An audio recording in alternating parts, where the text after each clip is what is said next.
Okay. So today we're going to talk about a class of optimization problems. They're all going to be on sequences of various kinds. I should briefly mention that I think one of the problems, the one with comparable pairs, to make it a little bit hopefully easier, we said you can assume all the pairs are distinct. Of course, if you're already able to handle duplicate pairs, then you don't have to change anything, but otherwise. Okay, so you'll see that should be updated in the PDF. So it's not unusual that we gradually add hints or maybe simplifying things over the course of the week as we think of them. Okay, any questions before we launch in? Okay, off we go. Okay, so we have a couple stories. So the first story is about this guy. So this is a real old timer. His name is Donald Knuth. He's actually the guy who introduced big O notation to computer science in 50s, maybe 60s. Before computer science really existed as an independent field. He also resolved various problems related to compilers and stuff. The main kind of grammar parsers are attributed to him. So at some point in the 60s, he decides to try to write a textbook, roughly the first kind of algorithms textbook from sort of this more modernized theoretical point of view. Up to that point, it wasn't clear that there was even enough to really rip out a whole subject. And so you guys might have heard of his book. It's called The Art of Computer Programming. He originally, in 1960s, decided he was going to write he came up with a table of contents back then, and he had 13 chapters in mind. The last chapter was going to be on compilers, which was sort of his applied specialty. And in the beginning was just, sort of doing things like searching and sorting, and a little combinatorial optimization, and kind of all these things that no one had really written down and put together to that point. The joke, of course, is that it's been 50 years or something, and sort of what was supposed to be chapters each turned into books. So he's only finished 3 chapters out of, I don't know, 13 or something. And even volume 4 is now volume 4A, so it's just it's never going to end, it seems like. But anyway, so he's been trying to do his best of organizing everything in the field as it runs further and further away from him. But the story is that he was typing all this stuff up, and around this time in the 60s, they used to really do the printing press the old-fashioned way, with hot metal, and craftsmen would kind of be very good about making it beautiful. And in the 60s, they start transforming everything over to computers, maybe 70s. Okay, which of course has lots of economic upside, but initially was very clumsy and wasn't very good. So they started trying to digitize sort of the printing press and digitize typesetting, and I guess it came out really ugly. And you can tell this guy's sort of a perfectionist because he can never finish. And he didn't like it. He didn't like sort of, they give him a rough draft. This is what your book will look like. And he couldn't stand it. So he set out to make his own digital typesetting system. So here's the first page, I guess, what appears to be some crazy memo he wrote in 1977, where he starts to propose LaTeX, or back then it was just TeX. Okay, so TeX is what you have to do your homework in, is what I compile my notes in. Law comes later. This guy named Leslie Lamport, who's also a very accomplished computer scientist, comes along and adds a bunch of friendly macros, and that's what's called LaTeX, is TeX with some decoration. Okay. This is 1977. Okay. So what is and then so he puts together LaTeX. He also comes with his own kind of font system. He actually works with real font experts, and now basically all publishing, professional publishing is done in LaTeX based on this method. Okay, so how does LaTeX work? Okay. So since you guys have maybe used it before, although maybe some of this is hiding behind overleaf now, it's like writing a program. We write source, right? We just write text, and then we compile it, right? We send it to a compiler, and it looks at the whole file, and it tries to optimize various things. Okay, and it makes various decisions, and then out comes a PDF. Okay, of course, it's just like programming. Okay. All right, so what's kind of cool though is that compared to like Microsoft Word or Google Doc, where all these what you see is what you get type of editors, they want to kind of make choices right away. You type, it wraps a line. You type, and so it has to kind of decide on the spot what it's going to do. Okay, which for the most part maybe is okay. And they can put in lots of heuristics to try to guess better. But if you take the full optimization approach, you can look at all the text, right, and know exactly what's coming up down the road as well when you decide, various typesetting decisions along the way. So just this kind of setup lets you do a global optimization, whereas the graphical ones has to be, sort of online and stuff, which you don't have as much information. It's a little bit limiting. Okay. Okay, so we're going to focus on one of the decisions, maybe the biggest, most common decision that this program has to make, which is where to wrap lines, right? Because there's no lines embedded in your source, and it's a waste of time for me and you to think about where to wrap lines. We should just think about the content. So, you have a sequence of words, and you have to decide, where do I want to wrap the line, whether it's after the first word or second word or somewhere in between. And then it'll put a line break there, and it'll move on to the next line, and so on, and so forth. Okay. And, in general, if there's too many words on a line, it's going to be kind of bunched up. It's not going to look too good.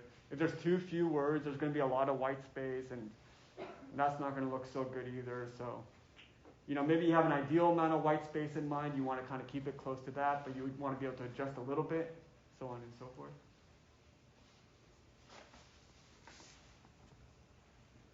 Okay. So sort of the greedy approach that's taken by Microsoft Word and Google Docs is, the most natural, simple thing is maybe you have in mind like a minimum length of a space, maybe 1 centimeter or something. And as words are coming in, you just put them on the line and see if it fits using that minimum. And if it fits, great. And if it doesn't fit, you just start a new line. Right? That's maybe the simplest approach. And then you can justify the text and make the space a little bit bigger afterwards. Okay? So it's not until 1981 that Knuth ends up actually writing all this down in a published manuscript. So that's what that example is referring to. I guess this is supposed to be an example of kind of this first fit greedy strategy. I'll put it side by side with the more optimal strategy later. We'll see if there's any difference. Okay. And so, the obvious pro is that it's simple. You don't have to wait. You get them feedback right away, the user. And then the con, it is a little bit oversimplifying. When it's making any of its choices, only looking at what it has right there, even though your choices have an obvious effect on all subsequent lines. Right? Maybe an extra word you squeezed in would have helped even things out the next line, or something like that. Right? There's all these ripple effects, possibly, that aren't considered. Okay, by a sort of short-sighted approach. Okay, so at a high level, what do we want? Like if I had, okay, we want somehow to, to break a document into lines. What's like a reasonable word to just throw in that box? Doesn't have to be really that technical. I want some kind of line breaking. These are awkward questions. Okay, so here I'll only maybe first at a preliminary stage suggest we just want the best line breaking. Okay, that's not so interesting maybe. Okay, one way or another though, but we're already saying that we want to optimize something, right? We do want to do best over some kind of global object. Okay, but the question now is how do you define best, right? Because I think this seems like a very subjective thing. We're talking about what makes one document more beautiful than another thing.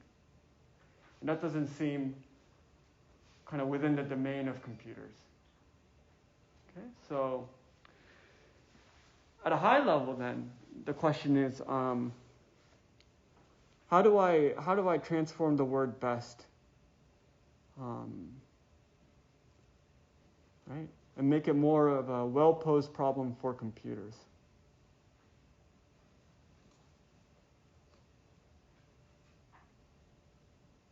Sure. Optimal. Yeah, best optimal, that's synonym. I guess, but then the question would just then become, how do I come up with a way to characterize what's optimal or best for a computer to understand? It's sort of a conceptual question, so it might be weird to try to answer. Yeah. For example, you could do like least jagged edge of the paragraph. Okay, so let's say that my goal then is let's say we're not doing it justified as sort of like, I guess, all to the left. And so that means your text is going to have slightly different lines, right? And so you're referring to some jaggedness, okay? So that's totally, like, it totally makes sense to me as a person that I want less jaggedness. I want something that looks kind of smooth, okay? But I have to be a little bit more precise if I want to tell a computer how might I try to describe less jaggediness to a computer? Yeah. The standard deviation of the difference in margin on the right side. Okay, so standard deviation is even fancier than what I had in mind. But I think the real thing is we can try to measure, the difference from one line to the next, or we can average and then subtract out the difference and square it, right? But the point is that we can measure something, and in particular, we can quantify some sense of badness. Okay, so that's one idea, is sort of if you laid it out with the same spacing, how different are the lines on the end, and we can measure that. And we could try to minimize, say, the sum or sum squared, so on and so forth. Okay? So that, I think, is maybe the one of the key ideas suggested by Knuth is to define a loss function. Okay? It could be jagged, but it could be any number. I mean, we can think of more ways to try to, gradually score lines and how beautiful they are. Okay. So the key point is that we're going to define some kind of numerical quantity. Okay. We're going to define a scoring function that we'll call loss, that will take, say, a sequence of words, imagines them on a line, and then tries to decide, how bad it looks. If it's overflowing on the right, or if you have to spread out the spaces a lot to make the justification look good, so on and so forth. Okay? And again, for this discussion, I'm just going to treat the loss function as a black box. in that manuscript, they actually propose a couple formulas, and they tinker with stuff. And I can only assume people have tinkered and adjusted whatever formula they're using since then. Okay? But we're going to proceed with the rest of the optimization problem, really making no assumptions about the loss function, which is not very much structure. Okay? But the fact that there is going to be a loss function, we are going to try to score things, we're going to try to quantify what it means to be a better looking document or a worse looking document, is already conceptually a big step. Okay. So once we have a per line loss function, we can also have a total loss function, where in the sense that we lay out the whole document, and maybe it'll be the sum of losses over all the lines. Okay, it's just a model. Okay, so once I define a per line loss function, I can now discuss sort of the sum of losses after fully typesetting a document. Okay. All right. Okay, so now having set this up a little bit, we can finally kind of expand on what we mean by best. So we're going to be looking for the best kind of line breaking, the best way to divide the words up into lines to minimize the total loss. Does the model make sense? Okay. So this is, I guess, their example of an optimized version. I don't know how useful it is. Here is their two examples side by side. How do I? Well, markers are in the way. Okay, so I guess the left-hand side is this first fit approach. The right-hand side is the best one. They put little triangles for places where you could have put a hyphen if you wanted to. Otherwise, it's usually breaking at spaces. I guess starting with the fourth line, it starts to look different. Shown in and shown at the end of the sentence. Okay. So they argue that the right-hand side looked better. Maybe that's subjective. But it does feel, I think this is a little bit more balanced in the spacing, and there it bunches up a little bit, like 1/3, 2/3 the way through. Whatever, it's a little subjective, but. Okay, so that's great. So that's a nice model, right? And in some sense, best is sort of well defined now. There's only a finite number of ways to do your line breaking, so whatever is the best, that's the answer. That exists. But the number of finite ways is, of course, a gazillion many. So now the question becomes, how do we compute kind of the quote-unquote best line breaking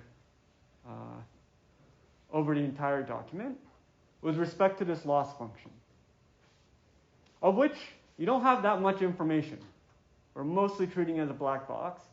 You just basically know it outputs a number. That's supposed to be bad if it's big. Okay, so all right. Now I can open up the floor. We can even think about the first line or something. But at some level, okay, so hopefully the model's clear. You're given as input like a huge sequence of words. And you have this loss function that assigns scores for each interval of words. You want to break it up into intervals. The question is, how do we go about it? Any ideas? Any ideas for the first line?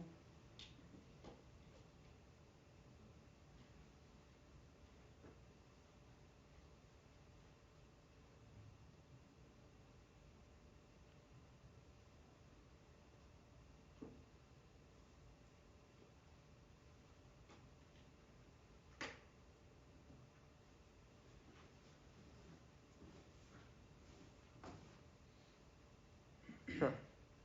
Maybe use the gradient the algorithm to calculate the first line?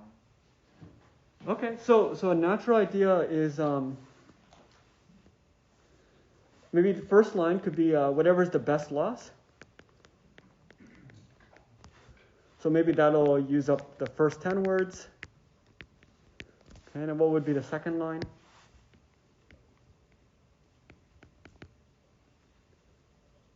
I mean, you can repeat, right? We can always figure out what the second line is for the best loss. Maybe that's another 10 words or something. Okay? But conceptually, this is going to have the same challenges as before. It is clear that the first line will be the single best way to do the first line, just by definition. But it's not clear that our first two choices are the best way to do the first two lines, because that's a joint decision, and we took a decision one at a time. Okay. All right. So, okay. So the alternative is to take a little bit more of a brute force style approach. But that said, we need to maybe identify an induction hypothesis. So if I wanted to take more of a recursive approach that might implicitly be exhausting all possibilities, I do need to establish a good induction hypothesis, okay, which is sort of equivalent to asking, what would the subproblems look like if I wanted to break it down into subproblems, which is always implicit when we do things recursive. Okay, so the overall problem is to break up all n words I give you to minimize the total loss. So now the question I'm asking is, what's a reasonable subproblem to try to break that big problem into smaller ones?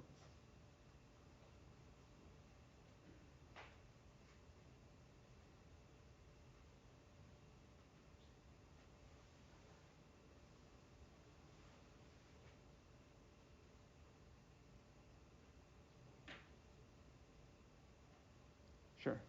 One less line than we start off. Okay, so in some sense, if we say take this example, we ripped off 10 words, we have this problem left of laying out all the remaining words, and whatever the remaining words, we might as well do the best possible. So we can define a subproblem. I'll say best I to be, say, the best loss over all ways to partition into intervals all words from I onwards. Okay, so initially we're interested in best one because I want all the words. But in general, somewhere in the middle, we may be halfway through, and whatever's left, I want to do the best possible. Okay. All right. Forget that. Okay, so that's right. Let me write this down. All right. So I guess I'll call it BLB instead of best, or best line breaking. And I want to report the minimum total loss of all line breakings from the I squared onwards. This is very similar in structure to what we did with subset sum last time. Okay? All right, so let's implement this. Sorry. So I've set this up a little bit. So one base case is when I is past the last relevant index. So there's really no words left. What would be the value if there's no words? Just shout it out.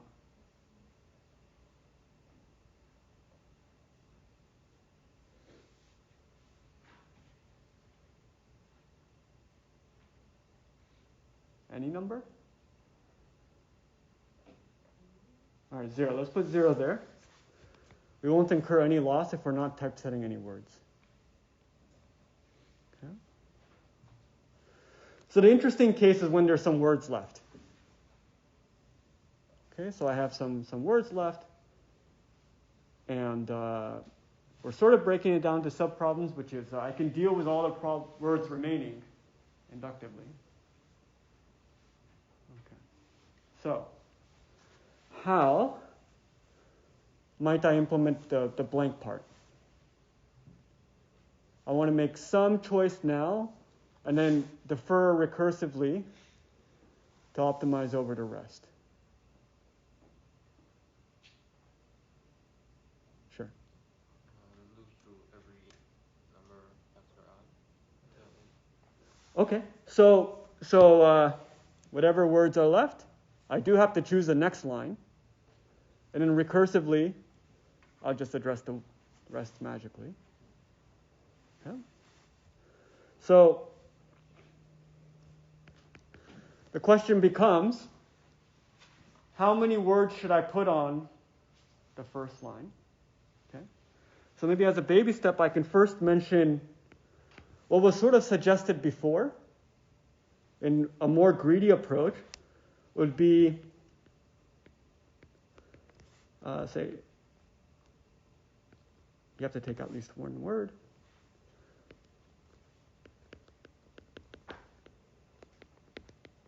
Choose the best single line right now, and then recurse on the remaining ones. Right? This is more in spirit with the initial suggestion of a greedy approach. I'm just choosing the best single line right now. Okay? But that's not going to be as good.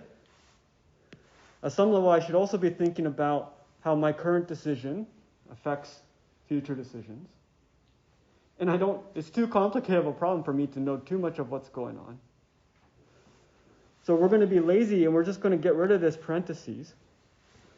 So now I'm going to try to look for the choice of word J that not only minimizes kind of that first line by itself, but the sum of the first line's loss plus whatever's the best way to deal with everything else.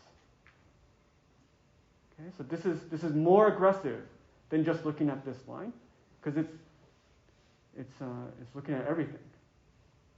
It's retaining some kind of global quality. Okay. And insofar as inductively we feel good that our function will always be able to solve the subproblems optimally, then this will give us the best way to break words I through n. Yeah. How is the loss function working?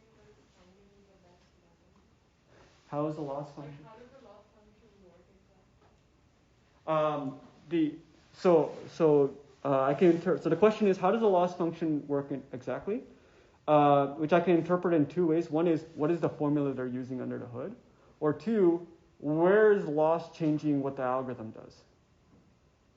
Which question was it? Kind of like what the formula is. Okay.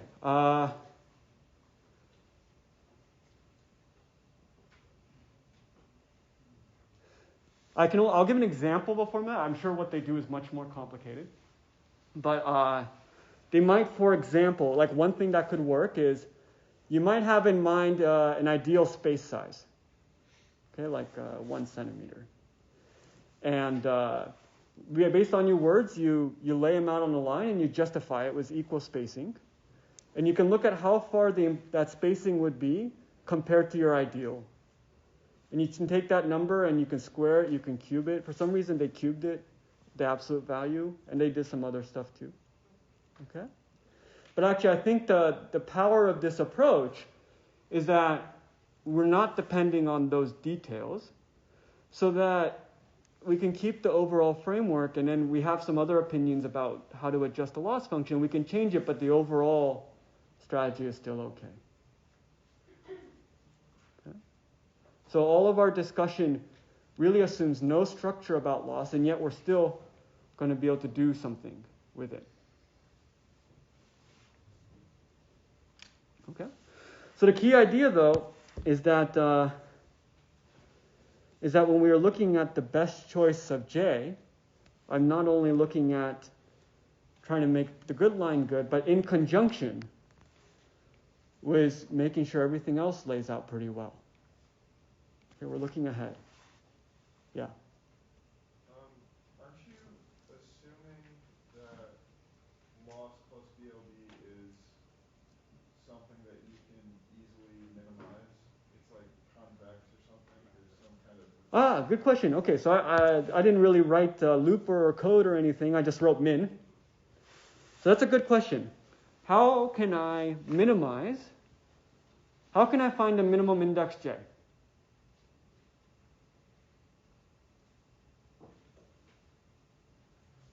Especially since you don't know very much about the loss function. The suggestion was, can we take advantage of convexity? But I'm not promising you that there's any convex function under the hood.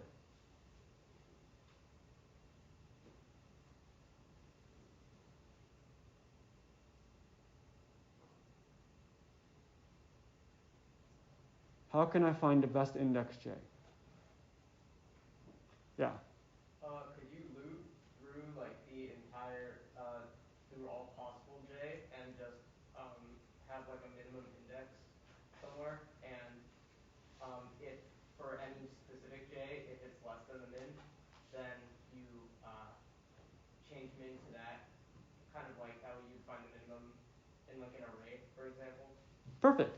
So we're not going to be very clever. We're just going to loop and try all j's.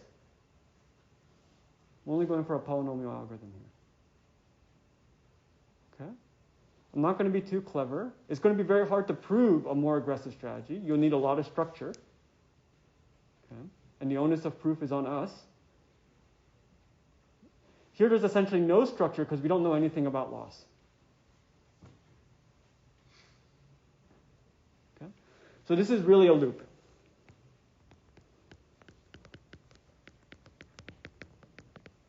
We'll compute each one and we'll just remember which j was the best. Okay. So it's at some level a very a simple, in some ways unclever algorithm. It's really exhausting all possibilities. But there's some kind of important conceptual ideas here, trying to come up with a score and systematically trying to optimize globally. Those are the big ideas. Okay, so the naive running time is a little bit nasty. So if you're given n words, for each possible guess of j, we recursively call all the remaining words. All right, so Tn minus 1, Tn minus 2, down to T1. Okay. And then whatever, some n time from the work to loop through it. Okay. So this is some very a big number, probably like n factorial or something if we worked it out. Okay. But we won't do it exactly like this. We can make this a little bit faster. Now the question to you is, how can I take this high-level algorithm, which as presented is awful, and try to make it into a better algorithm, speed-wise? Yeah. You can cache time. We're going to save our answers. Okay? There's no there's 100 words left, and we would come into that recursive call over and over and over again, but we'll just save the answer and only compute each subproblem once. Okay, so we will apply this dynamic programming trick that we learned last class. Okay. All right, so we cache our answers, and we never solve the same problem twice. Okay. So take recursion, we add a little bit of memory. That's going to make a big difference. One simple upper bound on the running time, like last time, is how many different recursive calls are there, how many different subproblems are there, and how long does it take for each one? Okay. So I'll first ask how many subproblems there are. Here again is code. How many subproblems are we going to run into?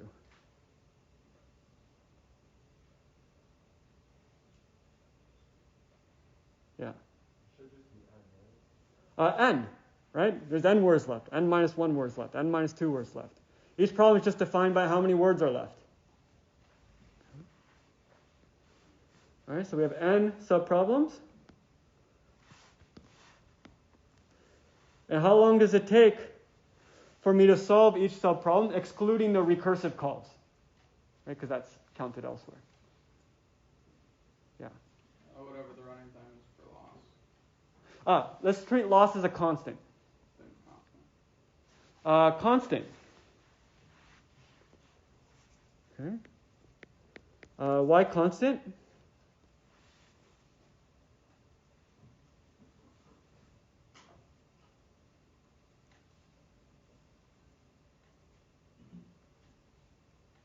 Why not constant? See if I can get someone else.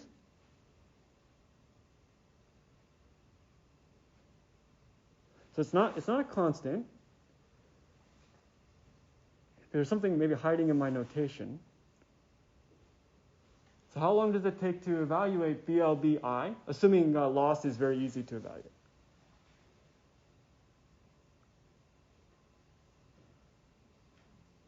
Yeah. N minus I. Yeah, because we do have this loop around it. Okay? And I'm just ignoring, just treat that as O1. Probably in reality you have some data structure, so you can add one more word and it quickly updates its score. Okay. All right, so a lazy upper bound then is n, because I is at least 1. Okay. If I multiply all that together, then the running time is n squared. Okay. So this is great because it's a very loose model, right? The loss function can be anything as long as it outputs a score. And I can optimize sort of over all these possibilities with no assumption on the loss in n squared time. Yeah? Wait, why was the time per subproblem order done? Because we do loop over n minus I choices, and that's less than equal to n. Okay? Now you might wonder, is just upper bounding by n sloppy? You know, because if I is very close to n, that's a much smaller number. But if you add up over all the subproblems, you'll have loops of size 1 plus 2 plus 3 plus 4 up to n. And what's the sum of 1 plus 2 up to n? N squared. Right? There's at least n over 2 numbers of n over 2 in that sum. Is the easiest way. Okay, so we're not losing too much by that overestimate, which is simpler. The number of subproblems is n here, so you only need n extra space. But the key point is you do have to use dynamic programming to bring that running time down to something down to earth. Okay, so that's what's driving LawTech.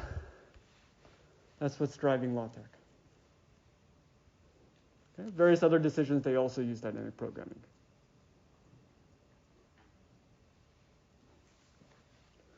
Okay, so that was the first example of dynamic programming. I guess second, including subsystem, yeah. So the runtime for any dynamic programming problem is going to be the number of subproblems times the number of, times the time per subproblem. Yeah, so in each of our examples so far, this has been good enough, and it's obviously simple. Number of subproblems times time per subproblem. More generally, it's really what's the sum of time for all the subproblems. Okay, so there may be some cases, especially when we work in graphs, this will happen a lot, where different subproblems have different sizes in a way that can be useful when you add it all up. So most of the time, this kind of approach is good enough, and it's always an upper bound. There are some times when you can look more carefully and be more clever. Okay, we just haven't seen any examples of that yet.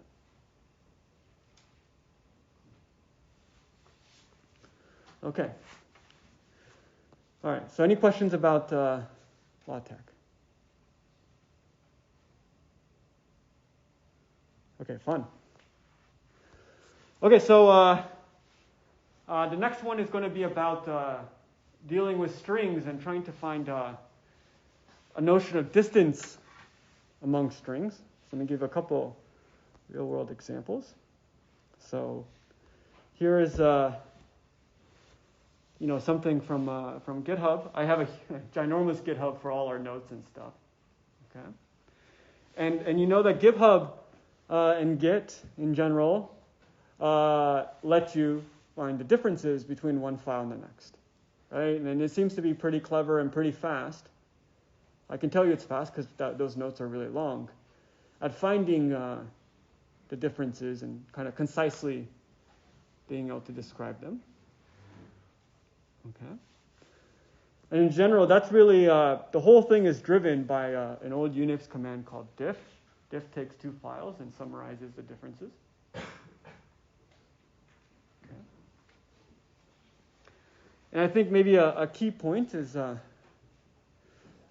it's sort of like, let's say I take my source code and I add a new line at the very beginning, so all the other lines go down by one.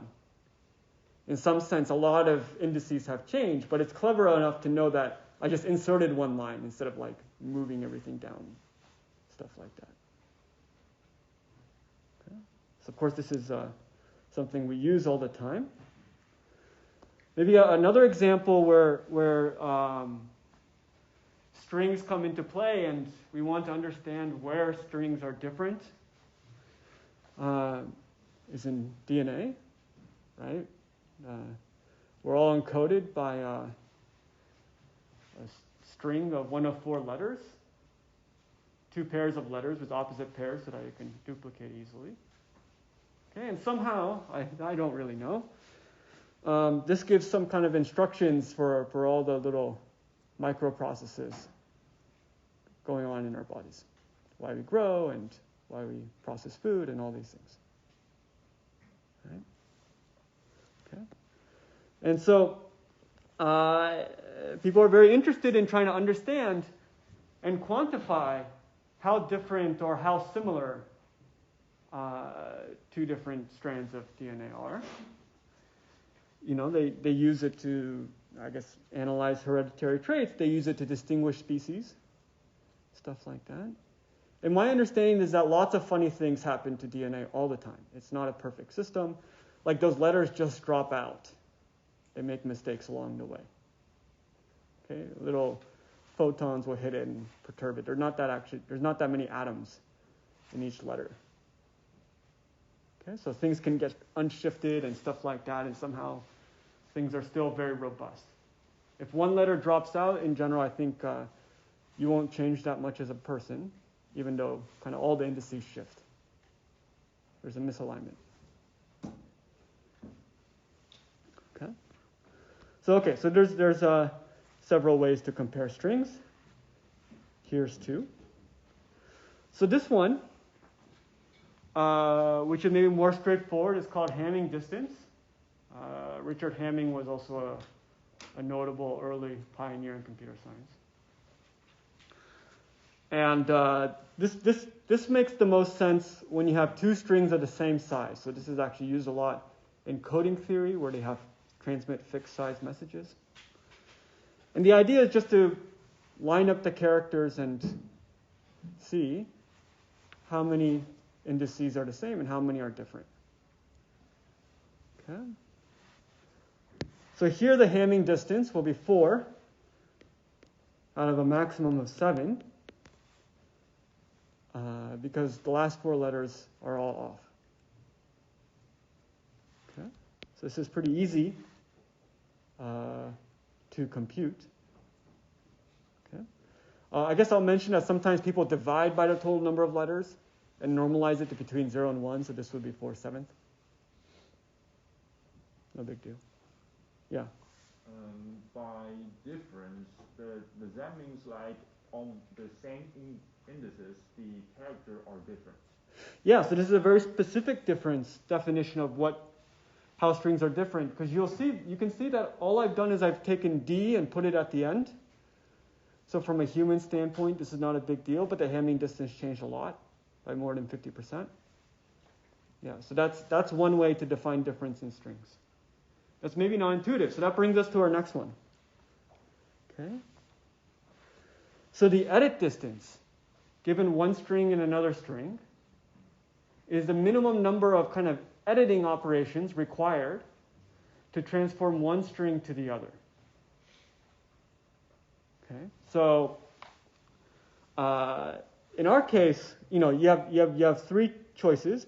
You can insert a character anywhere, you can delete a character anywhere, or you can replace one character with another. Okay, and for simplicity, they all count as one, so we're just going 1, 1, 1.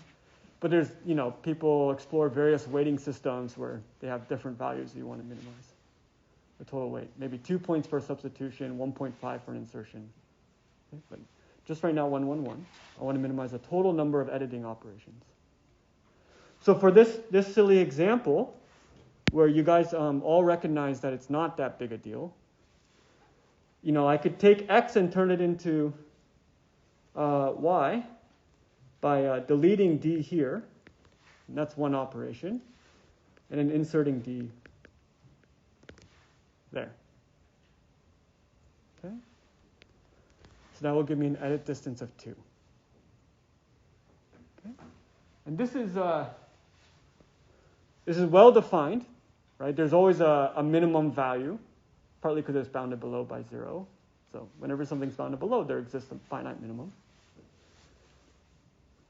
And at the very least, you could try all possible, finitely many ways to change one string into another and figure out the best minimum way to do it. So this is well defined, even though it's sort of a funky definition. The Hamming definition looks much more like a straightforward mathematical thing. Okay. They're both metrics. Right, so they're going to act like distances when you want to manipulate them. And there's only 3 rules that any metric has to qualify, and then your intuition for most things will hold. 2 strings will have, in either measure, distance 0, only if they're the same string. It's symmetric. Distance from A to B is the same as distance from B to A. For edit distance, you just have to realize that every insertion can be met with like a corresponding deletion on the other side. Okay, so you can kind of reverse it, so that's why edit distance is symmetric. That does take a little time to iron out the details. And you also have the triangle inequality, right? So we know that in general in Euclidean space, the best way to get from x to z is at most going from x to y and y to z. Right? So xz is always less than or equal to xy plus yz. That also applies to edit distance and Hamming distance. Why does it apply to edit distance? Why does edit distance satisfy a triangle inequality?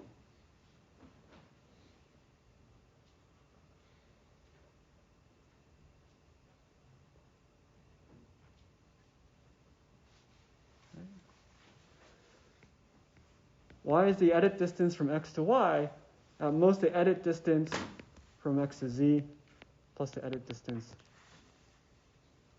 to z to y?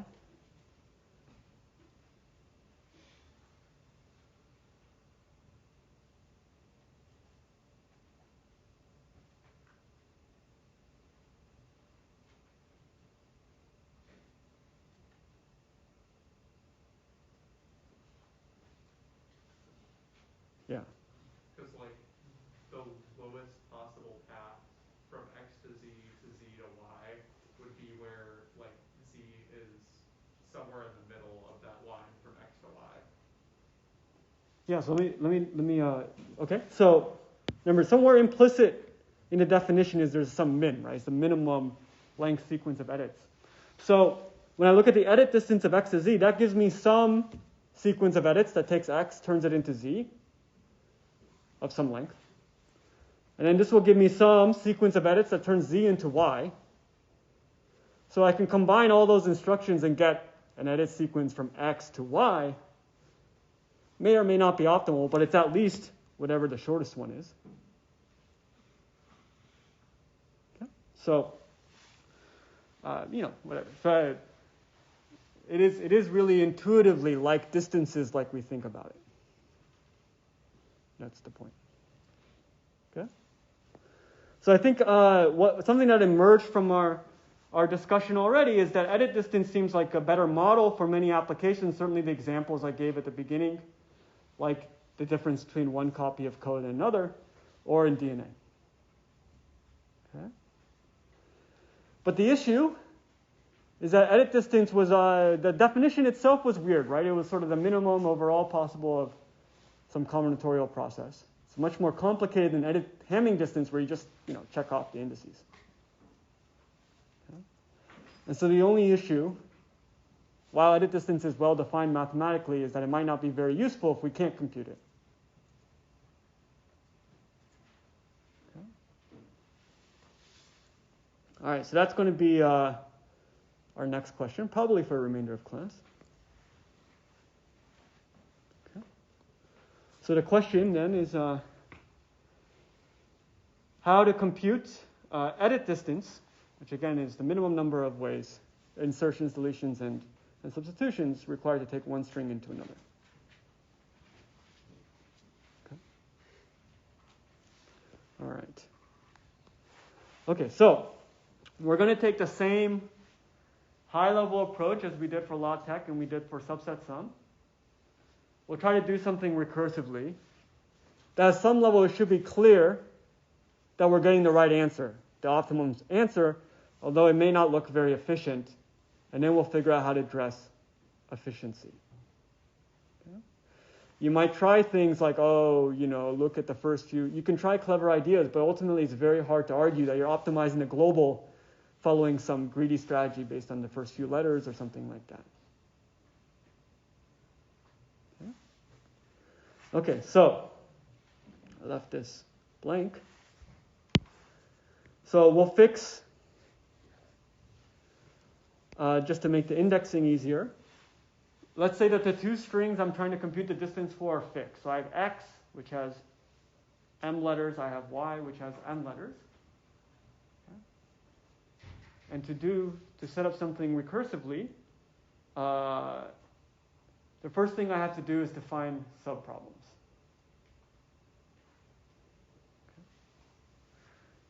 All right, so I guess I gave a little bit away, but that's okay. The original problem is to edit distance between all the strings. And maybe one natural way to break out subproblems is to look at suffixes. So I have I and J there to indicate the string from xi to xn and yj to yn. Sorry, xi to xn. But what would be a reasonable thing to write in that yellow box?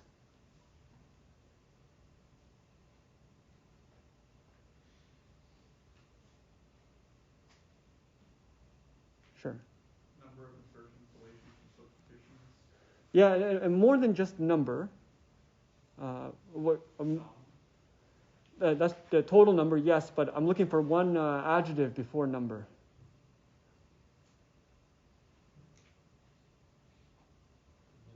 A minimum. Okay, so to summarize, okay, this is a little bit tautological, but still it's useful to remind yourself. So I'll write min edit distance because that's what edit distance was defined as. Min is sort of redundant, but I'll put it there to keep it clear, or double down. Okay, so that'll be my subproblems, and I've sort of set up an induction hypothesis that I can take advantage of algorithmically. Okay. All right. So let's implement this. And we really have, we'll do base cases at the end. We really have two interesting cases when I'm trying to compute the edit distance between two strings. One is where the first letters are the same, and the other is where the first letters are different. If I wanted to do it one letter at a time. So Let me first take the case where the first character is different.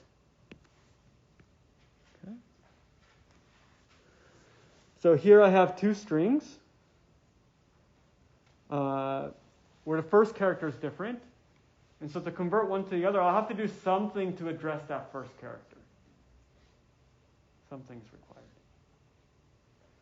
Now, in this example, there's a couple options we have. Right? I can replace D with E. I can delete D from X. I can insert E before D. Right, those are the three ways I can think of to make sure the first character of X becomes D. Okay? And if we look ahead, it's not obvious which one to do because, well, maybe it is obvious, but replacing D with E, if you did that, you're kind of giving up a free match later on, and so forth. Maybe this example is not so interesting, but other situations can have more interesting dynamics. Okay.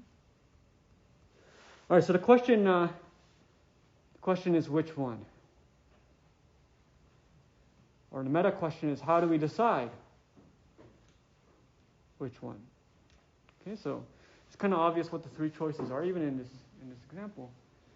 So my question to you is, how can I try to decide which of the three options to pursue to address that first letter?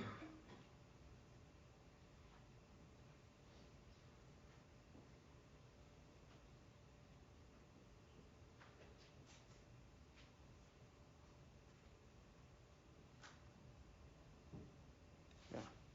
Do each operation and call recursively the next step. That's right. So the trick answer is we're not really going to decide one or the other. We're going to just try them all. Okay? That's the safest way. Okay? So we can try each one. If I substituted, okay, so if I replace D with E, then I would pay 1 for that edit, plus, and then recursively, I would try to figure out how to deal with the rest of the strings. Okay, so if I substituted, then, oh, that's right. If I substituted, then the first ones will match, and I can advance both indices. Okay. Alternatively, I could have inserted E at the beginning of X. Right? So if I inserted, okay, I pay 1 for the insertion. And then we'll still sort of be looking at the same rest of X, because all I did was insert one character at the beginning of X, whereas I do make some progress on the second index. So I'll get I, j plus 1. Okay. The last option is to delete that first character, in which case we pay 1 for the deletion. Okay. And now X will advance 1 character because I deleted something, but I haven't really addressed that first character in Y, so the J index stays the same. Okay. So all we're really identifying is each choice, what is the consequent subproblem and how to deal with it recursively. Yeah. So in any case here, you're going to be altering the J or the Y string, not the X string. Yeah, I guess for consistency, I'm just focusing on editing X. If you're kind of editing both simultaneously, the distance will come out the same if you think it through. Okay. And as we said, it's not clear which one to do. I mean, maybe in the example it looks obvious, but in general, we make a decision and it has many implications later, so I'm not going to assume too much. And I'm going to be lazy, but wise, and just take the minimum of whatever it turns out to be. So I'll try all three, and I'll recursively call those subproblems, and then I'll return whatever turns out to be the best. Okay? And we can feel good sort of by induction that we're correct. because I knew I had to address that first letter. Those are the only 3 ways to address it, and optimally I'm addressing the rest.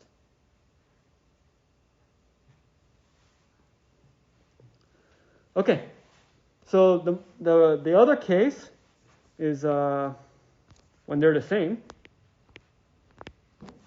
Okay, so here the first character is the same. Okay. So in some sense, I don't really have to do anything. Nonetheless, I'll enumerate the options. I don't have to replace D with Z anymore. I could potentially do nothing. Okay. Or I can, it's hard to believe this would ever be useful, but I could in principle delete the first letter from X, even though it's a match. Or I can insert another E at the beginning. Okay. Now I think it sort of seems obvious.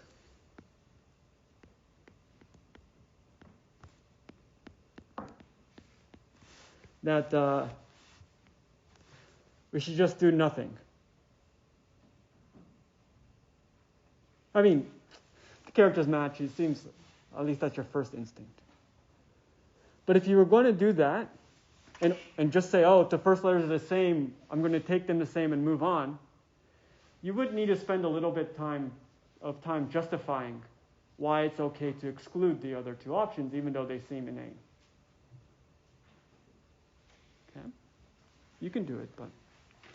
So I'm going to take the lazier approach, and I'm going to do the same thing, even if it seems silly. Okay. So I'm going to go ahead and still consider the option of doing an insertion and deletion, even though it's hard to kind of believe it'll be useful. Because it's also very easy this way to see that I'm exhausting all possibilities. So it's definitely correct. And the only thing I'm paying is some constant effort to take the min of 3 things. So what do I care? Okay. The one thing that's nice about being conservative like this, even though it seems unnecessary, is that if you did a more complicated model, maybe insertions cost 5 and deletions cost 6 and substitutions cost 7 or something, maybe things become less obvious. Yeah. Wait, if you choose, is the edit ij in that min section for when you do nothing? Yes, so it should be I plus 1, j plus 1. Oh, okay. Sorry about that. Okay, so this is do nothing. I do feel good that we shouldn't do a substitution. There's nothing to substitute. Okay. All right. So what I'm suggesting is, even when it seems super obvious, just take the lazier approach. That's definitely correct. Okay, in this case, you can justify that it's okay to just move on, but it's an awkward paragraph.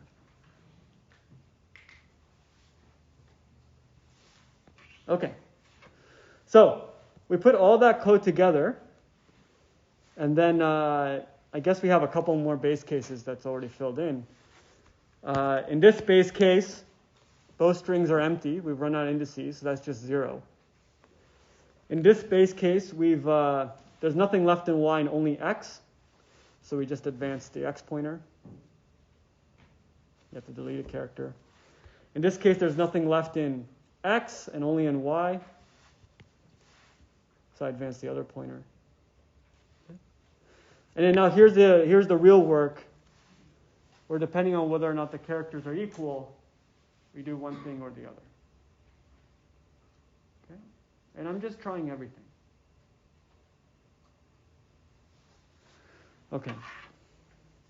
So, as usual, the initial running time is bad.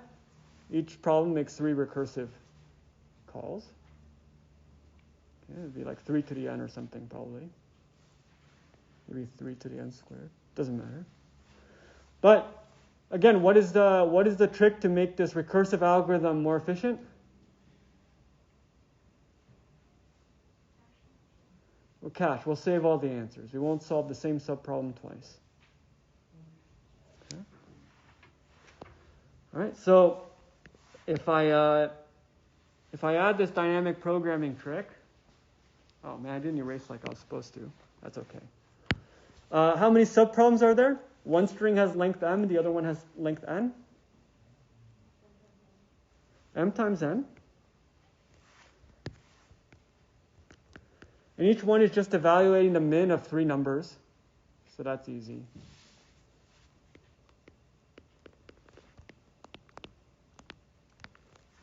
So the whole thing takes n times n. Okay. So this is very useful. Okay, spaces mn and all that. Okay. All right. So the main thing is, really what's going on in all these problems is trying to identify some kind of inductive structure so that we can do brute force and also identify kind of a compact set of subproblems. Okay.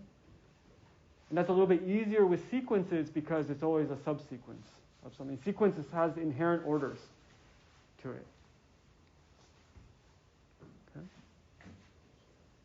That's where all the thinking is going on, is in that high-level structuring. That code itself, the details weren't so complicated. Okay. So I have 5 minutes left, so what we're just going to do is introduce a third application that maybe you guys would be able to figure out on your own. Otherwise, it's sort of in every textbook, and I'll write some notes on it. But it's also another interesting example of dynamic programming in a sequential setting. My goal is just to introduce the problem. Okay. So this has to do with multiplying matrices. Okay. So a matrix is a big two-dimensional array. The notation is to write real values to the number of rows times the number of columns. Okay. So if you want to imagine it as a two-dimensional array, we have n sub 1 rows, n sub 2 columns, full of numbers. Big table. Okay. And of course, we can take 2 matrices and we can multiply them as long as sort of the inner dimensions match. So I have 2 matrices here. The number of columns, the second dimension, matches the number of rows in the second one. Okay, so if I drew it out, if A1 was wide, so it had many columns, then A2 would have to be pretty tall to match it. Okay. And you can multiply 2 matrices, you get another matrix. Okay. So the dimensions of the product will be sort of the outer dimensions of that pair. And in a particular coordinate, I'm going down 1 row of the first matrix, and I'm multiplying it kind of pairwise with 1 column of the second matrix. That's why the number of columns in the first matrix needs to match the number of rows in the second matrix, because those are the lengths of the loop. Okay, so probably a lot of you have seen this before, but otherwise this is just enough definitions to make the rest of the problem interesting. Okay, and so you have to do this for all the coordinates. So your total running time in this case, there's n1 times n3 coordinates in the resulting matrix. Each is doing a loop of size n2. So n1 times n2 times n3 would be the straightforward way to multiply these 2 matrices and produce the next matrix. Okay. Now, this matrix multiplication is associative. So if I was trying to take the product of 3 matrices, if I multiplied the first 2 together and then the third one onto that product, you get the same matrix as if you multiplied the last 2 and then you multiplied the first one against that. Okay? So it behaves like numbers in that sense. So for that reason, when we're just doing math, we'll write A1 times A2 times A3 with no ambiguity about what the result is. We don't need to keep all the parentheses. Okay? But the running time is actually going to be different depending on your order of operations. Okay? Why? Because if I were to do it this way, this would take n1 times n2 times n3 time first, Okay? And this matrix would be n1 by n3. And now this running time, when I take the first two multiplied with the third, I'll be paying n1 times n3 times n4. So I'm assuming AI has the dimensions ni by ni plus 1. Okay? And that will be a little bit different from here. You get n2, n3, n4. Okay? And then to do this one, you get n1 times n2 times n4. Okay? So here you can see that n2 appears twice. Here you can see that, on the left you can see n3 appearing twice. On the right you can see n2 appearing twice. If you add up the numbers, it can be different if those n's are very different. Okay? So the order of multiplication does matter. So the question then, if I give you k matrices and I give you their dimensions, can you find the best way to pairwise multiply these things together to minimize the total number of multiplications, which is basically the running time? Okay? Can you find the best order of multiplying these matrices? Okay? So given something like this, you're going to multiply two matrices at a time, something like this, and and gradually start grouping things like that. Okay? So this will actually form sort of something that looks like a tree.